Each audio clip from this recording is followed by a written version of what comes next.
জয় মহারাজ কৃষ্ণচন্দ্রের জয়। জয় মহারাজ কৃষ্ণচন্দ্রের জয়। এ কি, গোপাল আজও ডুব মেরেছে? হ্যাঁ মহারাজ, এই নিয়ে পরপর 3 দিন হলো। আমি কিন্তু সব হিসেব রাখছি। এটা কি মন্ত্রী? এটা হলো গোপালের রাজসভায় ডুব মারার হিসেব মহারাজ। আমার হিসেব বলছে গোপাল এই সপ্তাহে মোট 4 দিন রাজসভায় ডুব মেরেছে। আগের মাসে 21 দিন, আর এই বছরে মোট 256 দিন। গোপাল মারবে ডুব, এটাই করেছে পণ। ঘরে বসেও সে পায় প্রতি মাসের বেতন। মহারাজ মহারাজ, আপনি আবার কিছু একটা করুন। গোপাল দিন দিন বড্ড অলস হয়ে পড়ছে। অলস না ঘোড়ার ডিম, সব ফাঁকি মারার তাল। মহারাজ নরম মনের মানুষ, তাই মহারাজ গোপালকে কিচ্ছু বলেন না। আমি মহারাজের জায়গায় থাকলে কবে গোপালকে ঘাট ধরে রাজসভা থেকে বার করে দিতাম। হ্যাঁ মহারাজ, গোপাল রাজসভা কামাই করে ওই ঘরে বসে বেতন পাবে, এটা কিন্তু কিছুতেই চলতে পারে না। গোপালের শাস্তি চাই।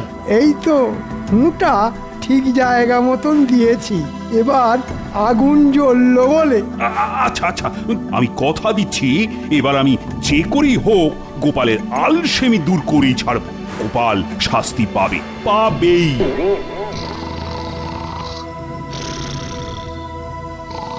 উফ, সংসারের জন্য খেটে খেটে জীবনটা শেষ হয়ে গেল আমার। ওদিকে মহারাজ বেলা অবধি নাক ডেকে ঘুমিয়েই চলেছে।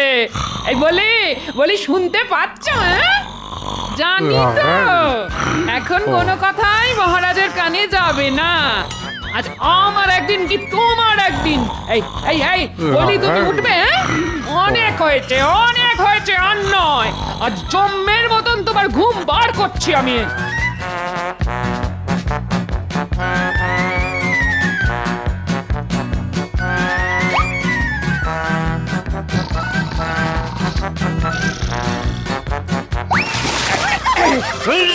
বৃষ্টি বৃষ্টি গিন্নি, বৃষ্টি পড়ছে। আমাদের ঘরের চাল ফুটো হয়ে গেছে গিন্নি। বৃষ্টি বৃষ্টি। না, বৃষ্টি নয়, আমি তোমার গায়ে জল ঢেলেছি। আচ্ছা, সকাল সকালে কেমন রসিকতা গিন্নি। সকাল আবার কাল হবে গো। এখন সকাল গড়িয়ে বেলা হয়ে গেছে। বলি এবার উঠে একটু রাজসভার দিকে যাও, গিয়ে মহারাজকে নিজের সোনার চাঁদ পানা মুখটা একবার দেখিয়ে এসো। গত 2 দিন তো রাজসভায় ডুব মেরে ঘরে বসে মোষের মতন ভসমস করে ঘুমাচ্ছ। এমন চলতে থাকলে না মহারাজ কোন দিন না কোন দিন তোমায় ঘাড় ধরে রাজসভা থেকে বার করে দেবেন। বলি তখন খাবো কি? এই বলি তুমি উঠবে? বাপরে বাপ, গিন্নির গলা তো নয় যেন ফাঁকা কলসি। তোর একটু শান্তি করে ঘুমানোর উপায় নেই? এটাই একবার রাজসভায় গিয়ে মহারাজকে নিজের মুখখানা দেখিয়ে আসি।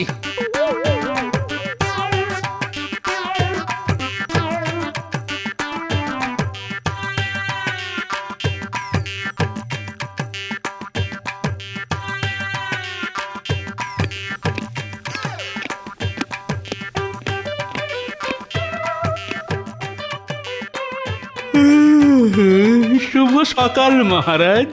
হ্যাঁ, বলো কি গোপাল, এখন শুভ সকাল? আগে সেটা বলতে হয় বলে বললাম মহারাজ। আমার কাছে আজ অশুভ সকাল, কারণ আমার গিন্নি আমার কাঁচা ঘুমটা চটকে একেবারে চচ্চড়ি করে দিয়েছে মহারাজ। তাও ভালো, গোপালের মুখটা আজ দেখা গেছে, না হলে তো তুমি আজও রাজসভায় ডুব মারতে গোপাল।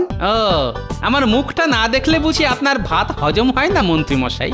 বেশ তো, রোজ খাওয়ার পর আপনি আমার বাড়িতে এসে আমায় দর্শন করে যাবেন, তাতে ভাতও হজম হবে আর আপনার ঘুমটাও ভালো হবে। দেখেছেন মহারাজ, গোপাল একে দেরি করে এসেছে, তার উপর কেমন মুখ চালাচ্ছে। গোপাল, অনেক অনেক সহ্য করেছি, আর নয়। তুমি দিন দিন বড় অলস হয়ে পড়ছো।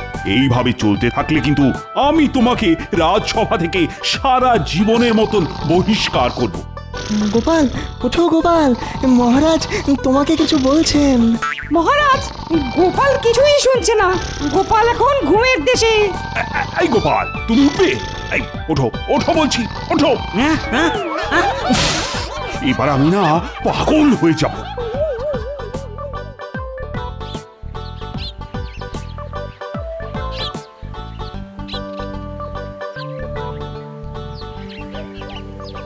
গোপালের আলসেমি কিভাবে দূর করা যায় সেই নিয়ে কিছু ভাবলেন মহারাজ?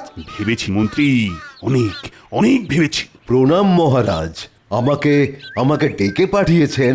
শোনো রাজবৈদ্য, তোমাকে গোপালের জন্য এক বিশেষ পাচন তৈরি করতে হবে, যেটা খেয়ে গোপালের আলসেমি বুঝলে ওই সারা জীবনের মতন পালিয়ে যাবে। আলসেমি দূর করার পাচন? ঠিক আছে মহারাজ, ঠিক আছে। আমি আমি এক্ষুনি বাড়িতে গিয়ে ওই আলসেমি দূর করার পাচন বানিয়ে নিয়ে আসছি। বেশ, আজ রাজসভায় আমি নিজের হাতে গোপালকে সেই পাচন খাওয়াবো। যে করেই হোক আমি গোপালের আলসেমি দূর করেই ছাড়বো। মহারাজ, আপনি কিন্তু কথা দিয়েছিলেন যে আপনি গোপালকে শাস্তি দেবেন। কিন্তু বিপদের সময় গোপালই সবার আগে ঝাঁপিয়ে পড়ে মন্ত্রী। তাই শাস্তি দেওয়ার আগে একবার গোপালকে সুস্থ করে তোলার চেষ্টা আমি করবই।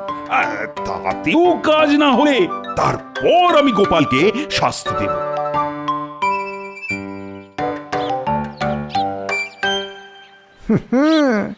এত সহজে আমি গোপালকে ছাড়ব না। গোপালের একটা শাস্তির ব্যবস্থা করে তবেই আমি ছাড়বো, এই বলে দিলাম।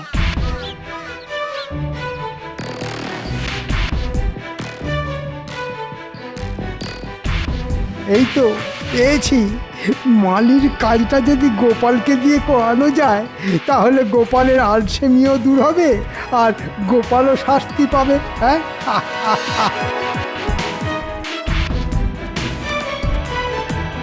এই যে এদিকে শোন শোন, এই যে বলুন মন্ত্রী মশাই।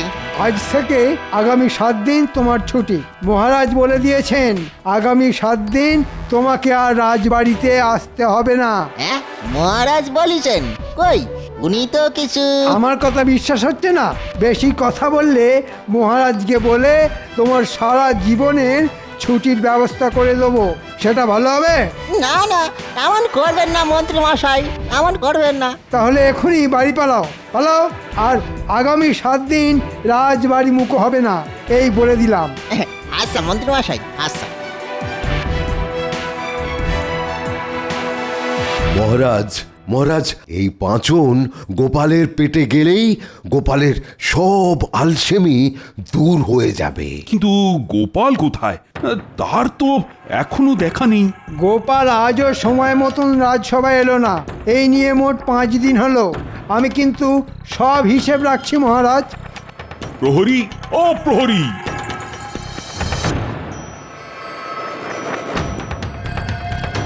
বলুন মহারাজ। এই এক্ষুনি গোপালের বাড়িতে গিয়ে গোপালকে তুলে সোজা আমার কাছে নিয়ে এসো।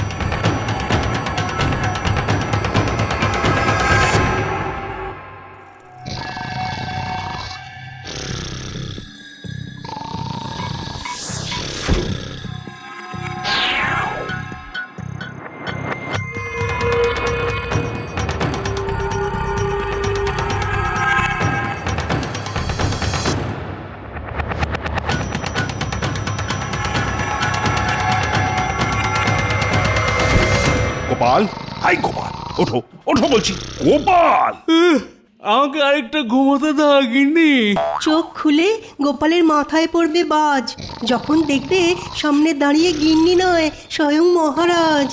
রাজবৈদ্য, নিয়ে এসো তো, নিয়ে এসো তোমার পাচন। আর মন্ত্রী, তুমি গোপালের মুখটা খুলে ধরো।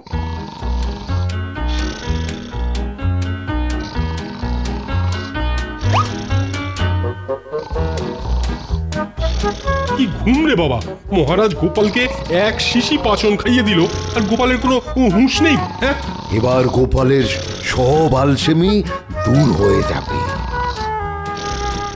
কিন্তু সেটা পরীক্ষা করার জন্য তো আগে গোপালকে ঘুম থেকে তুলতে হবে। ঠিক বলেছেন রাজপণ্ডিত। মহারাজ, আমরা একবার চেষ্টা করে দেখি। হ্যাঁ হ্যাঁ, সেই ভালো।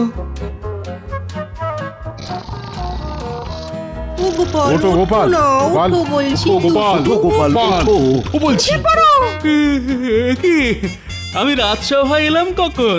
তুমি নিজে আসনি, আমি তোমাকে বাড়ি থেকে তুলে নিয়ে এসেছি গোপাল। এবার যাও যাও, তুমি নিজের জায়গায় গিয়ে চুপটি করে বসো। উফ, এটা গোপাল ভাঁড় না সাক্ষাৎ কুম্ভকর্ণ? এমন মরার মতো ঘুম ঘুমোতে আমি আগে কাউকে দেখিনি। ওই দেখুন মহারাজ। উফ, ওহ, গোপালের এই ঘুমের জন্য এবার আমি সত্যি সত্যি পাগল হয়ে যাব। না, আমার পাচন গোপালের শরীরে কোনো কাজই করলো না। মহারাজ, গোপালের আলসেমির সঙ্গে আমরা পেরে উঠব না। বললেই হলো পেরে উঠবো না? আমার কাছে গোপালের আলসেমি দূর করার একটা ওষুধ আছে মহারাজ। কি ওষুধ মন্ত্রী? রাজবাড়ির মালিক 7 দিনের জন্য ছুটি নিয়ে দেশের বাড়িতে গেছে মহারাজ। তাই গোপাল যদি এই 7 দিন মালির কাজ করে তাহলে কাজের কাজও হবে আর গোপালের আলসেমিও দূর হবে। হ্যাঁ, মালি দেশের বাড়ি গেছে? তো কবে গেল, কখন গেল? ও, আমি তো কিছুই জানি না। আপনি জানবেন কি করে? আমি তো মালিকে ছুটিতে পাঠিয়েছি। আগে সেটা বড় কথা নয় মহারাজ। একবার ভাবুন, কুয়ো থেকে জল তোলা, রাজবাড়ির ফুলবাগানের পরিচর্যা করা, এসব খুব পরিশ্রমের কাজ। এই কাজটা যদি গোপাল করে তাহলে ও আর ঘুমানোর সময়ই পাবে না। ও, ওই শয়তান মন্ত্রীটা আর ঘুম চটকানোর জন্য এই ফোন দিয়ে আসছে। বেশ বেশ, তাই হবে। গোপাল, এই গোপাল! আগে আমাকে ডাকছেন মহারাজ? হ্যাঁ, কাল থেকে তোমাকে রাজবাড়িতে মালির কাজ করতে হবে গোপাল। তাই কাল সকাল সকাল রাজবাড়িতে চলে এসো। কি কি কাজ করতে হবে সেটা বরং মন্ত্রী তোমাকে বুঝিয়ে দেবে। ও হ্যাঁ, আর একটা কথা, কাল যদি সঠিক সময়ে রাজবাড়িতে এসে না পৌঁছো তাহলে আর কোনোদিনও এই রাজবাড়ি মুখ হওয়ার দরকার নেই তোমার। আমি তোমাকে সারা জীবনের মতো রাজসভা থেকে বহিষ্কার করব, এই আমি বলে দিলাম। আজকের মতো রাজসভা এখানেই শেষ।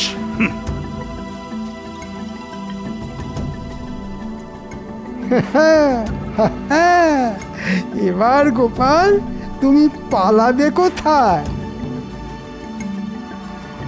যা, মহারাজ আমার উপরে খুব রেগে আছেন বলে মনে হলো। না না, এত সহজে আমি মন্ত্রীকে ছাড়বো না। আমার ঘুম যে চটকাবে, আমি তাকে চটকে একেবারে চচ্চড়ি করে ছাড়বো। বলে দিলাম।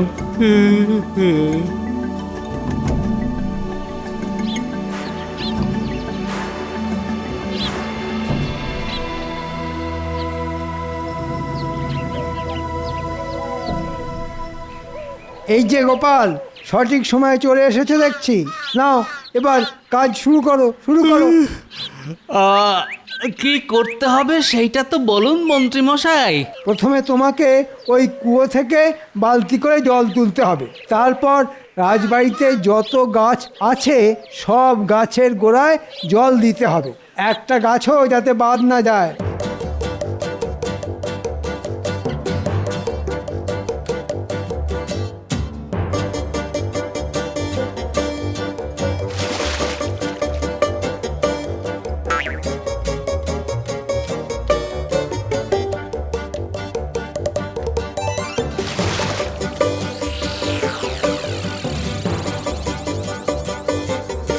ওরে বাবারে, এই যে বড় পরিশ্রমের কাজ।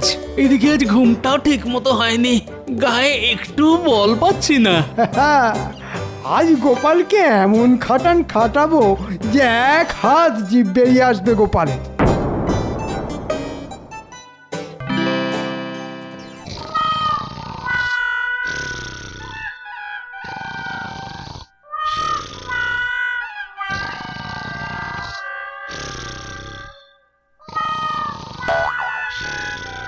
একটু চোখ সরিয়েছি অমনি ঘুম। দাঁড়াও গোপাল, দেখাচ্ছি মজা।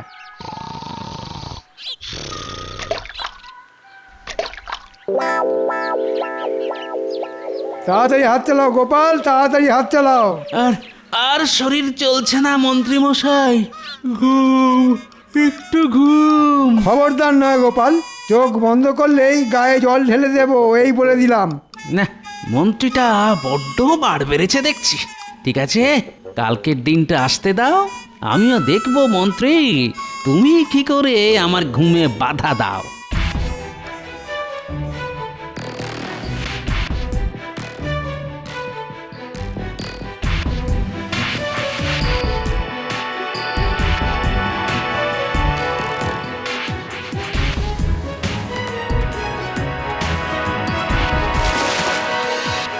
বাহ বাহ বাহ গোপাল তো ভালোই কাজ করছে দেখছি।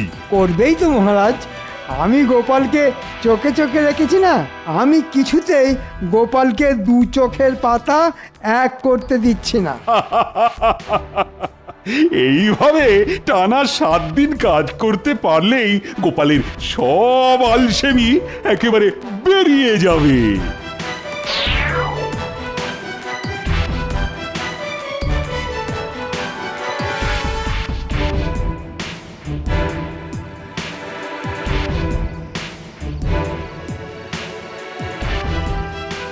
ওরে বাবারে, আর পারছি না।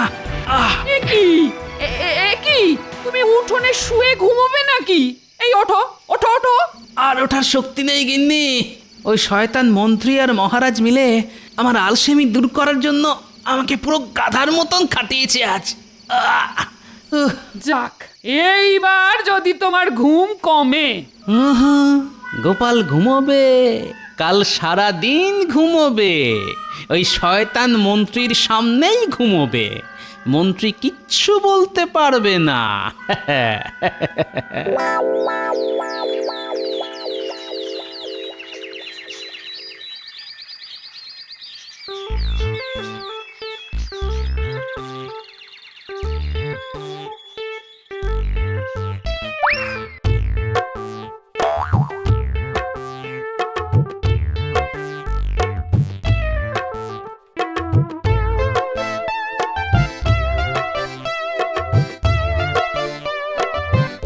এমন ব্যবস্থা করব যে ওই শয়তান মন্ত্রীটা আমাকে ঘুম থেকে আর ডাকবে না।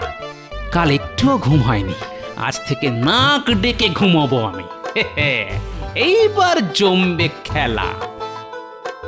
আজ গোপালকে এমন খাটাবো যে গোপালের হাত পা সব খুলে আলাদা হয়ে যাবে। হ্যাঁ, আমাকে তো চেনো না গোপাল। ওই তো মন্ত্রী মশাই এদিকেই আসছেন। এবার মন্ত্রীকে দেখিয়ে এই গামছায় মোড়া পাথরটা কুয়োর জলে ফেলে দিতে পারলেই হলো।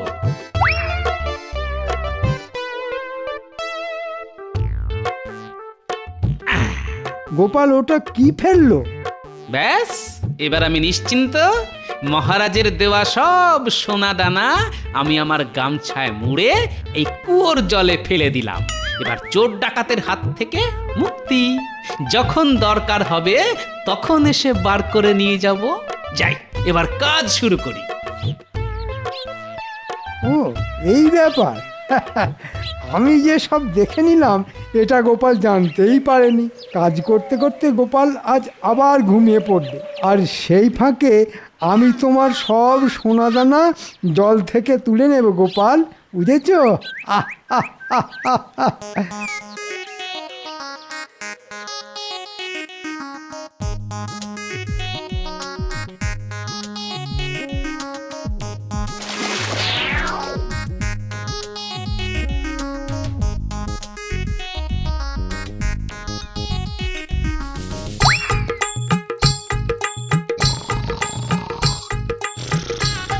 এই তো গোপাল ঘুমে কাদা, এই সুযোগ।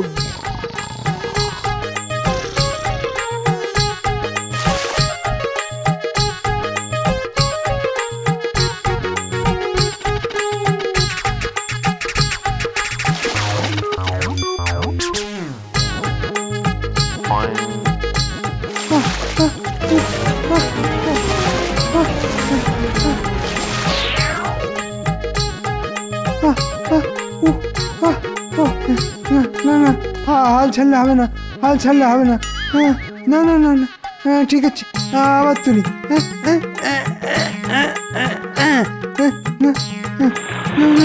হচ্ছে না, না না, হচ্ছে না। কই, এখানে আছে না, না এখানেও নেই।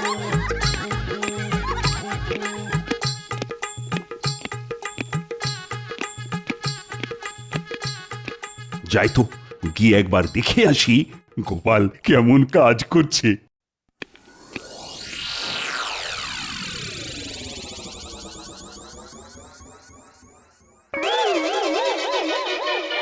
কি এত জল এলো কোথা থেকে?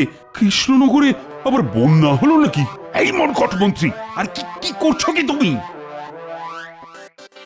আহ জব্বর ঘুমলো কি মন্ত্রী মশাই ভালোই কাজ করেছেন দেখছি।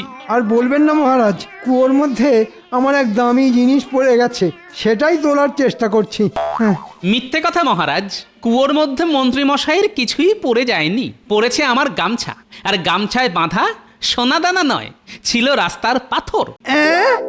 নয়, হ্যাঁ, আপনাকে দিয়ে কাজ করানোর জন্য ওটা ছিল গোপালের একটা চাল। মহারাজ, আমাদের মন্ত্রী মশাই লোভে পড়ে এত জল তুলেছেন যে আগামী 7 দিন আর গাছে জল দিতে হবে না। তাই আগামী 7 দিন আমারও আর রাজবাড়িতে আসার দরকার নেই। এবার আমি চলি মহারাজ, বাড়ি গিয়ে একটু ঘুমিয়ে নি। মন্ত্রী, এত লোভ তোমার? ভুল হয়ে গেছে মহারাজ, ভুল হয়ে গেছে। আমি ভেবেছিলাম গামছায় সত্যি সত্যি সোনাদানা আছে।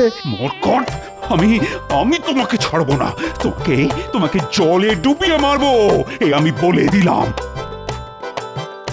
ওরে বাবারে, কেমন? ওরে মারে, ওরে বাবারে, মরে গেলাম রে। ওরে বাবা,